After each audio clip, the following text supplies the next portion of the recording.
আমার একটা বাস্তব অভিজ্ঞতা হচ্ছে, যেটা আমার জীবনের একটা হয়তো নির্বাচনে পারলে এই অর্জনটা আমি অনুভব করতে পারতাম। একদিন লালপাড়ার সাধারণ মানুষ দলমতের ঊর্ধ্বে উঠে আজকে অন্যায়ের বিরুদ্ধে, একটা স্বৈরতান্ত্রিক আচরণের বিরুদ্ধে এবং আপনার দাম্ভিকতার বিরুদ্ধে, আপনার সন্ত্রাসের বিরুদ্ধে, চাঁদাবাজের বিরুদ্ধে ঐক্যবদ্ধ হয়েছে। আমি যখনই যে এলাকায় যাচ্ছি সে এলাকায় সকল নারী পুরুষ থেকে শুরু করে আবাল বৃদ্ধ বনিতা সকলেই আমার পক্ষে বাড়ি থেকে বের হয়ে আসছে।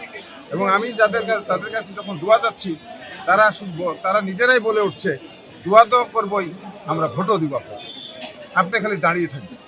মানুষের স্পিডের কারণ হচ্ছে এই নির্বাচন হবে লালপুর বাগাতিপাড়ার যে নির্বাচন যদি আপনার অবাধ এবং নিরপেক্ষ হয়, তাহলে লালপুর বাগাতিপাড়া আগামী 12 তারিখে লালপুর বাগাতিপাড়ার মানুষ আপনার একটা ইতিহাস সৃষ্টি করবে এবং সারা বাংলাদেশে একটা ইতিহাস, এমন একটা ইতিহাস সৃষ্টি হবে।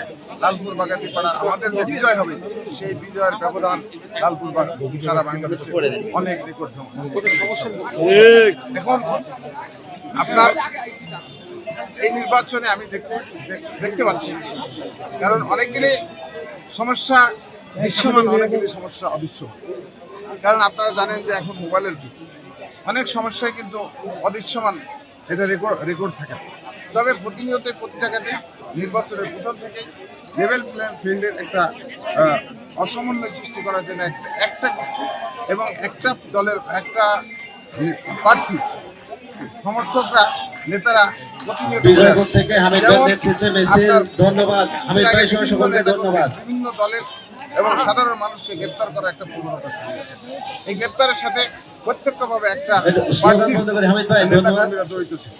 প্রশাসন এই বিষয়টা উপলব্ধি এবং এইটা গ্রেপ্তারকে করে তারা চাঁদাবাজি করছে এবং এইটা প্রশাসন মনে করছে বিষয়টা যখন উপলব্ধি নিচ্ছে এবং তাদের অনুভব হয়েছে যখন যে এটা ঠিক হচ্ছে না, তখন তারা আজকে একটু হলেও তারা বিষয়টাকে অনুধাবন করছে এবং তাদের নিরপেক্ষ ভূমিকা পালন করার চেষ্টা করছে বলে আমার কাছে।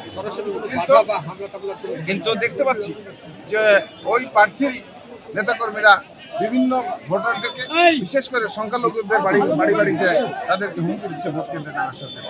এবং তাদের পক্ষে যখন আওয়ামী লীগের নেতাকর্মীরা তাদের পক্ষে যখন নির্বাচনে অংশগ্রহণ করছে, তাদের সমস্যা নাই। যখন অন্য কারো পক্ষে যদি মতামত ব্যক্ত করছে, কোনো দোকানে বসে, কোনো চায়ের দোকানে বসে, তখন তাদেরকে তো সেই কারণে আমি মনে করবো যে সরকার যদি নিরপেক্ষ নির্বাচন করতে চায়, সরকার যদি গ্রহণযোগ্য নির্বাচন করতে হয়, তার প্রথম শর্ত হচ্ছে ভোটারের উপস্থিতি বাড়াতে হবে। ভোটারের যদি উপস্থিতি বাড়ে, তাহলে নির্বাচন নিরপেক্ষ হবে। যে ভোটাররা শান্তিপূর্ণভাবে ভোট দিবে, যাকে খুশি তাকে দেবে, এটা আমাদের কোনো আপত্তি নেই। কিন্তু কোনো প্রার্থী সমর্থকরা যদি ভোটারদেরকে এভাবে যদি হুমকি দিতে থাকে এবং ভোটারদের ভোট কেন্দ্রে আসতে বাধা দেয়, তাহলে এইটা প্রশাসনের দায়িত্ব আমি মনে করি। এই বিষয়ে আমরা আরও পর্যালোচনা করছি।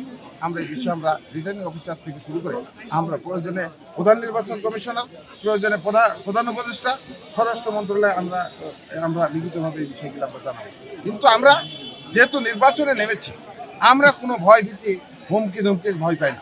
কারণ এই জনপদে আমরা যারা রাজনীতি করেছি, আপনারা এখানে দেখতে পাচ্ছেন গোপালপুরের সাবেক মেয়র আমাদের মঞ্জুর ইসলাম বিমল সাহেব এখানে আছে। এখানে আমাদের বাগাতিপাড়া বাগাতিপাড়া উপজেলা চেয়ারম্যান মানিক সাহেব আছে।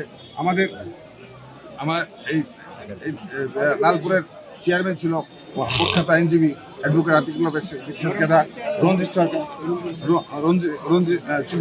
রঞ্জিত সরকার।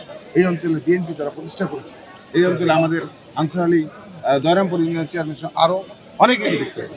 কিছুক্ষণ পরে আরও অনেক ব্যক্তিবৃন্দ লালপুর বাগাতিপাড়াতে যারা বিএনপিকে সৃষ্টি করেছে, যারা বিএনপি রাজনীতির সাথে জড়িত, যারা জন্মলগ্ন থেকে বিএনপি করে, সমস্ত নেতাকর্মী আমাদের সাথে, সমস্ত নেতাকর্মী আমাদের সাথে।